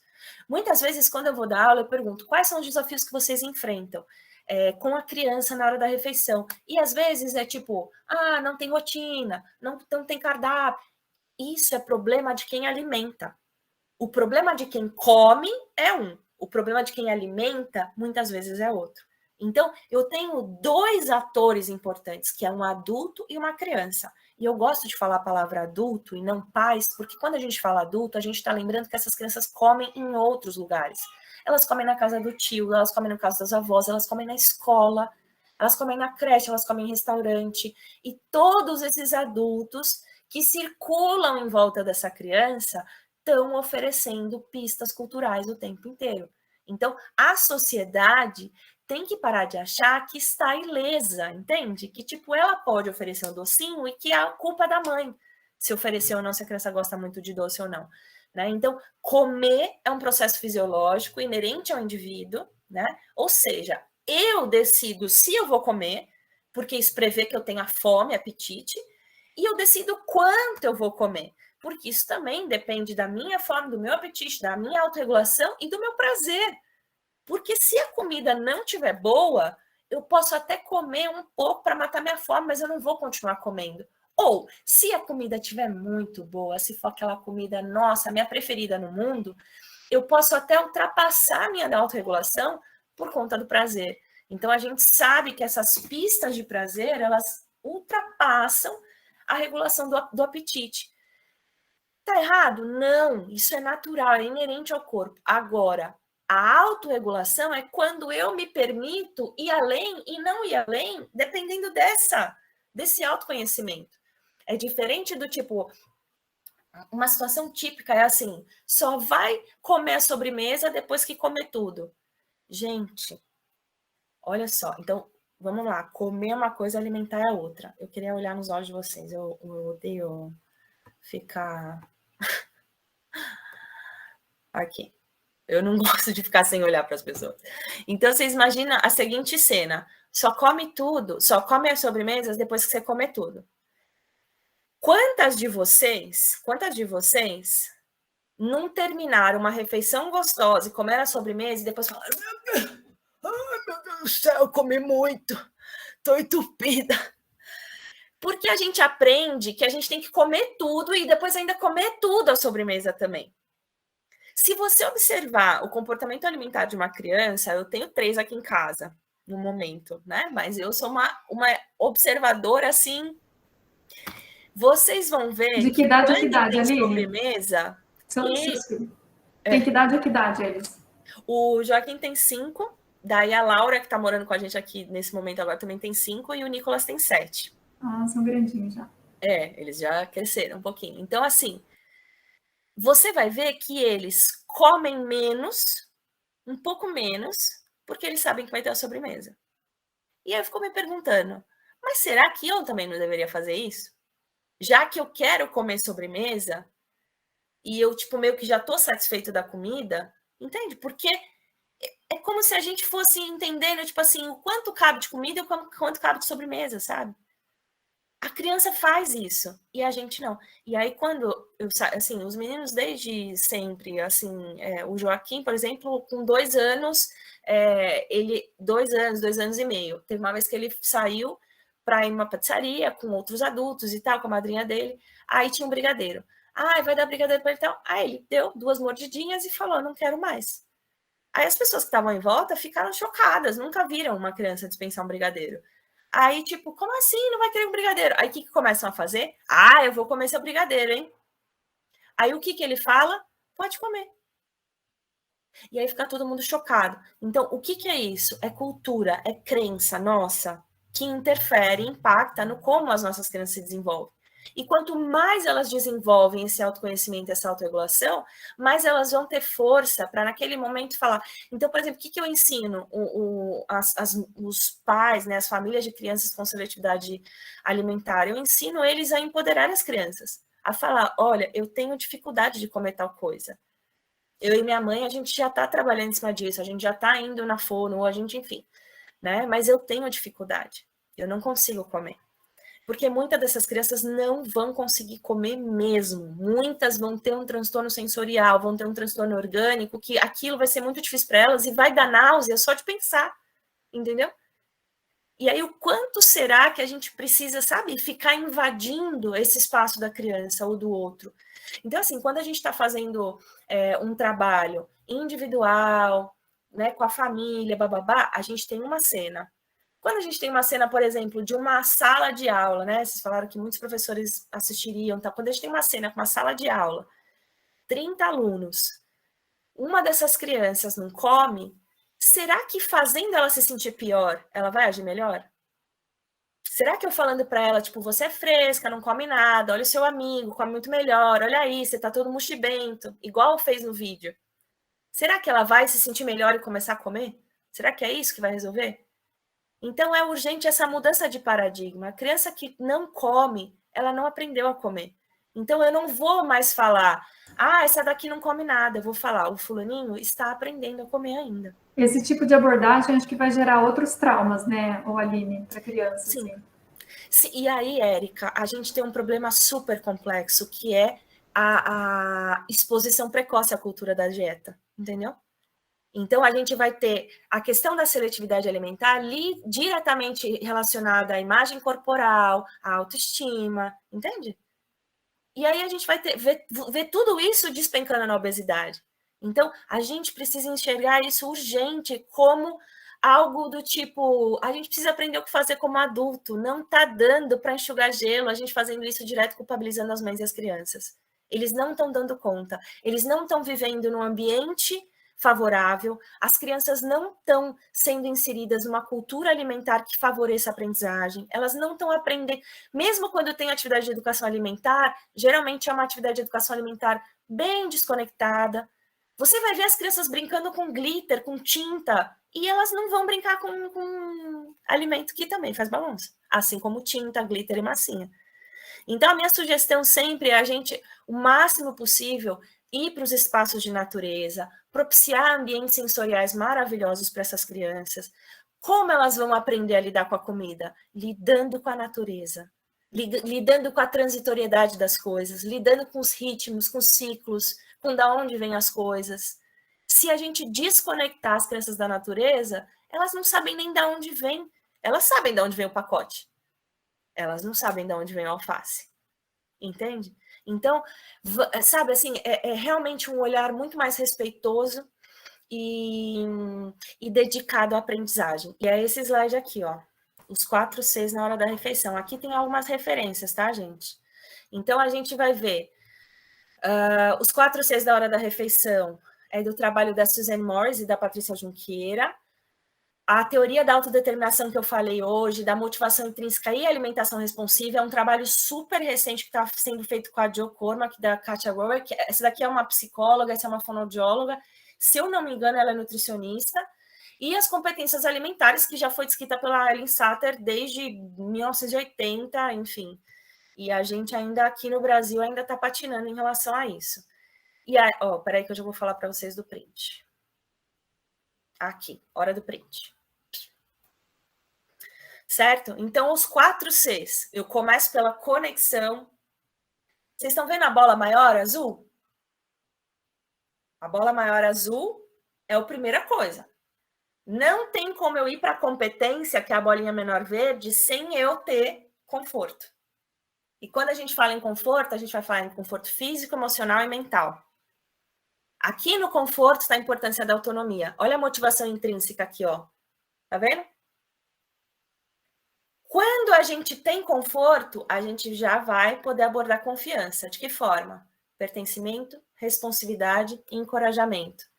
Dentro do viés da motivação intrínseca, onde que a gente vai focar? Relacionamentos. Aí, beleza, eu tenho conforto, confiança, aí sim eu vou poder desenvolver competência. Aumentar repertório alimentar, favorecer a mastigação, diferenciar a textura, enfim, tudo aquilo que vocês, né, gostariam que as crianças fizessem. Mas você percebe que sem conexão, sem conforto e sem confiança, a competência ela vai ficar prejudicada. Eu tenho super interesse em pesquisa, eu acho que a gente precisa se juntar. E eu estou bem disponível mesmo, tá? Eu agradeço demais esse encontro. Eu não sei quem fez essa ponte, talvez Helena, mas eu estou muito feliz de estar aqui. Muito obrigada mesmo, viu? Vamos lá. Oi, Ruth. Muito obrigada, Aline. Rapidinho, para a criança que já tem essa afetividade, esse comportamento, quem seria o primeiro profissional que você, na sua opinião, falaria aqui que vai, né, apresentar esse novo olhar, digamos? O primeiro profissional vai ser um profissional que entende de dificuldade alimentar. Pode ser uma nutricionista, pode ser uma fonoaudióloga, pode ser uma psicóloga, pode ser uma terapeuta ocupacional, pode ser uma professora, entendeu? Mas precisa ser alguém que entenda. Eu estou fazendo um movimento agora de formar uma comunidade de encorajamento parental para a hora da refeição. Então, eu estou fazendo uma comunidade juntando profissionais do Brasil e mundo para a gente meio que centralizar um foco de produção em relação a esse conhecimento e esse conteúdo, entende? Montar um mapa de profissionais que a gente possa se integrar e talvez usar as redes sociais como uma forte fonte de tipo assim, olha, mãe, eu sei que tá muito difícil ter um grupo tal, entra nesse grupo para te ajudar, entendeu? Porque a depender do profissional que essa família vai, às vezes piora. Infelizmente. Eu tenho que falar a verdade, entendeu? Não adianta te falar fonoaudiologia, não adianta, porque vai numa fono que vai fazer intervenção oral, a criança vai parar de comer, entendeu? Então, assim, a minha ideia hoje é fortalecer isso através das mídias sociais, entendeu? A gente, tipo, difundir esse curso do SOS, a base dele é a base do trauma, então eu passo 3 encontros falando sobre a ciência do trauma, como que a gente entende o cérebro da criança, como que a gente aborda a comunicação na hora da refeição, sabe? Para a gente ter, tipo assim, uma ideia global de como intervir de imediato. Porque aí a competência, quando chegar em competência, aí a gente vai ter a fono, a gente vai ter a TO, a gente vai ter, sabe? Mas essa abordagem inicial, ela é muito delicada. Porque sem a conexão, sem o conforto, sabe? Você não chega na competência. Aí o profissional culpa os pais, que não faz direito, os pais falam que a nutrição não funciona, a fono não funciona, e aí a gente fica nesse bololô que não serve a ninguém. Então, a minha ideia é ter um ambiente, né, formar essa comunidade para o ano que vem, ter essa comunidade funcionando como um ambiente seguro de troca, entendeu? E aí a gente pode conversar mais sobre isso, se vocês quiserem, tá bom? As pessoas agradeceram muito, excelente conversa, sabe, ótima conversa, as pessoas aqui no chat agradeceram muito, muito você, a gente também, em nome do professor Lício, que é o diretor do Centro de Pesquisa, em nome do Centro de Pesquisa, a gente agradece você. Espero ter contribuído, pelo menos para suscitar mais ideias. Se eu fiz isso, já estou assim, com a minha missão cumprida aqui hoje, tá bom? E o meu Instagram é alinepadovani.fono. Aí lá tem o link, tem meus livrinhos, enfim, aí vocês veem minhas coisinhas lá, tá? Tem bastante vídeo, quem quiser se aprofundar, beleza? Obrigada,